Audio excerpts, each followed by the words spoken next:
बिस्मिल्लाहिर्रहमानिर्रहीम। अस्सलाम वालेकुम गाइस। आज हम बनाएंगे चिकन फ्राई जो बहुत ही टेस्टी फ्लेवरफुल सा बनेगा। चिकन फ्राई बनाने के लिए मैंने यहाँ पर 1.5 किलो चिकन ले लिया है और इस तरह आपने अंदर तक कट लगा लेने हैं। बहुत गहराई वाले कट लगाने हैं जो हड्डी को टच करें। तो आपने इसी तरह गहरे गहरे कट लगा लेने हैं सारे पीसीस पे। आप इसमें शामिल करेंगे कुछ स्पाइसीज। तो 1 टीस्पून इसमें नमक शामिल करेंगे, 1 टीस्पून इसमें रेड चिली पाउडर शामिल कर देंगे, 1 टेबलस्पून जीरा पाउडर शामिल करेंगे और 1 टेबलस्पून ही धनिया पाउडर शामिल कर देंगे। 1 टेबलस्पून मस्टर्ड पाउडर शामिल करेंगे या आप मस्टर्ड पेस्ट भी शामिल कर सकते हैं और half tea spoon baking powder शामिल कर देंगे और तकरीबन हाफ टेबलस्पून लहसुन का पेस्ट शामिल कर देंगे और 1 टेबलस्पून चिली गार्लिक सॉस शामिल कर देंगे और तकरीबन हाफ टेबलस्पून इसमें सिरका शामिल कर देंगे और इसको अच्छे तरीके से करेंगे मिक्स।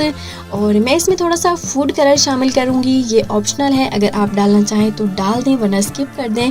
अगर आप ब्रोस्ट बना रहे हैं, आप इसको ब्रोस्ट की तरह करना चाहते हैं तो आपने इसमें कलर नहीं डालना, लेकिन मैं एक नए यूनिक तरीके से बना रही हूँ तो मैंने इसमें थोड़ा सा कलर डाल दिया है अच्छी सी खूबसूरती के लिए।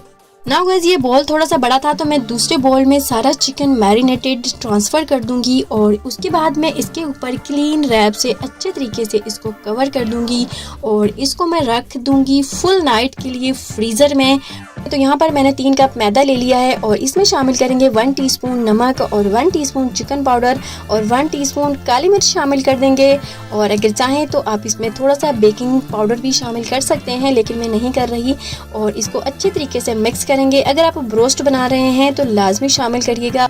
अब एक बॉल लेंगे और उसमें रूम टेम्परेचर वाला पानी शामिल कर देंगे और एक कढ़ाई में 1 लीटर ऑयल शामिल कर देंगे और इससे हमने क्लीन रैप हटा देना है और इसको थोड़ा सा हिलाना झुलाना है और उसके बाद हमने इसको कोट कर लेना है। सबसे पहले हम इसको इस तरह मैदे में डिप करते हुए अच्छे से कोट कर लेंगे और उसके बाद हम इसको इस तरह पानी में डिप करेंगे और फिर अगेन इसकी कोटिंग कर लेंगे। तो इसकी कोटिंग कुछ इस तरह से रेडी हो जाएगी। तो आपने इसी तरह सारी कोटिंग बनाकर तैयार कर लेनी है।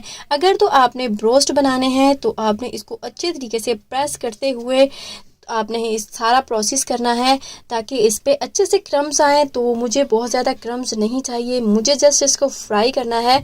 तो बस आपने सारी रिमेनिंग बोटियाँ, रिमेनिंग जो भी हमारा चिकन है इसी तरह बनाकर रेडी कर लेना है।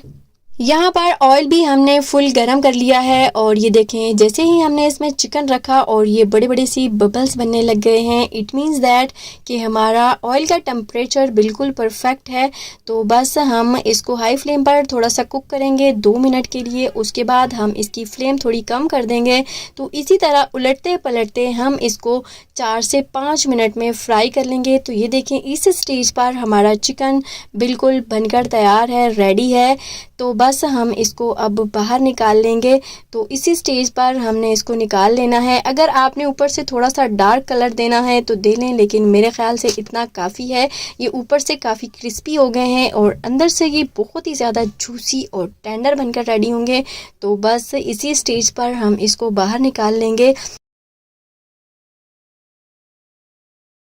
ये देखें गाइस, मैंने सारा रिमेनिंग चिकन बनाकर तैयार कर लिया है, अच्छे से फ्राई कर लिया है। अगर आपने इसको स्टोर करना है, फ्रीज़ करना है तो आपने सिर्फ 2 से 3 मिनट ही फ्राई करना है लाइट सा और उसके बाद आपने एयर टाइट कंटेनर या जिपलॉक बैग में रख कर फ्रीज़ कर देना है 2 से 3 महीने के लिए। जब दिल करे निकालें, डीप फ्राई करें और इंजॉय करें।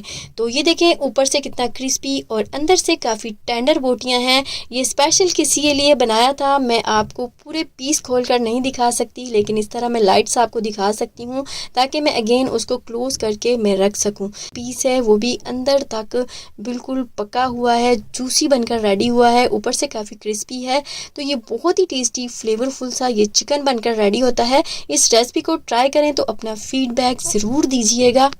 इसके साथ ही गाइस, अगर रेसिपी पसंद आए तो वीडियो को लाइक शेयर करें और फास्ट पकवान को ज़रूर सब्सक्राइब करें। मिलते हैं नेक्स्ट मज़ेदार रेसिपी के साथ। अपना और अपनी फैमिली का बहुत सारा ख्याल रखिएगा। अल्लाह हाफिज़।